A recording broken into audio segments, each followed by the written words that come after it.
Thank you very much. We'll go over to Joe now, who's in a toy shop. Joe, now, I know you've got a Monopoly board in front of you, and you're talking about board games. It was pointed out to us earlier that apparently you went round the board the wrong way when you started doing your moves earlier on. You know what? You're absolutely right, Charlie. I did. It shows you how long it's been since I actually played the game. I went clockwise instead of anti-clockwise, or the other way around.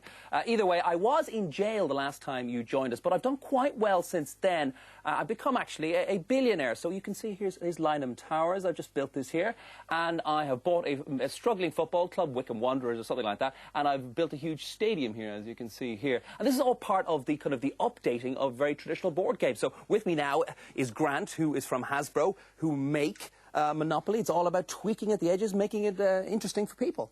Absolutely. The original game is still available to buy, but every year we try to make it relevant to today's society. So the new twist in Monopoly, very similar to the current housing market, is that prices can actually go up and down for your properties. Reflecting reality. Absolutely. Right. So there's also counterplay. So you can now buy fantastic buildings and stadiums like you've just demonstrated. Now, the reason we're here, Grant, is the fact that even though we're in a recession, overall games might be down, but sales of the traditional board games like Scrabble and Monopoly are doing quite well. Yes, we're seeing a re-interest in the board game market. I do think it comes down to the recession that's currently happening and the relative good value that is found within a board game. And it's great family fun. It's family fun until kind of dad or older brother turns into a mogul and a property, Rupert Murdoch, as it were. Absolutely. Do you know what? If dad is starting to do that, why not buy a dump or a refinery and put it right next to his hotel and watch the prices plummet?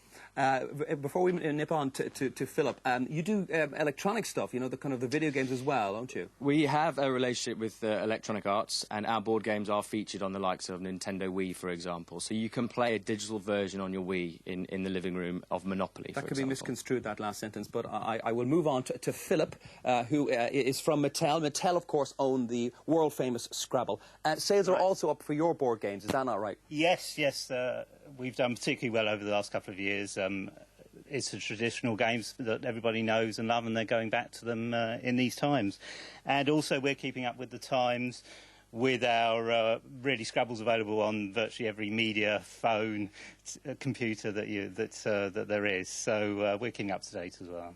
And you and I have been playing a game in the course of the morning, and as you can see, we have Charlie, we have Breakfast, and we have Kate. I'm just going to slide in here my 5 letters here, games. So we have Breakfasts. That looks quite good. Now, how many points is that? Well, you're in good form today, Joe, because you just scored 87 points, so you've blown me away. I think I have really trounced you today, yes, indeed. Listen, thanks both of you, to Philip and to Grant, for bringing your board games along. And that's about it from the toy store in Sudbury. Well, thank you very much, Joe. Thank you. I'm glad he's enjoyed himself. He is having fun there today. Joe, thanks.